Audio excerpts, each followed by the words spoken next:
Problemado ka rin ba pag nasa dagat kung saan mo iiwan yung cellphone mo, pati mga iba pang gamit mo? Ituturo ko sa inyo yung life hack. For sure, magagamit ito pag nagpunta kayong dagat. Wala palang mga cottages dito sa beach ng Baler Aurora, kaya naisipan ko to gawin. Plastic ang best partner mo pag nasa dagat. Pero itapon nyo pa rin to ha, dahil nakakasira to ng karagatan natin.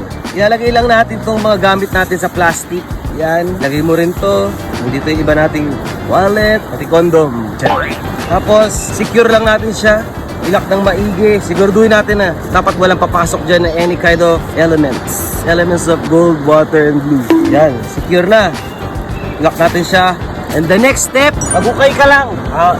Mga about 2 feet siguro na lalim, basta masecure mo lang na sasakto yung nilagay natin sa plastic. At hindi uumbok pag tinabunan natin to mamaya. Ay, putang ina mo! May ano?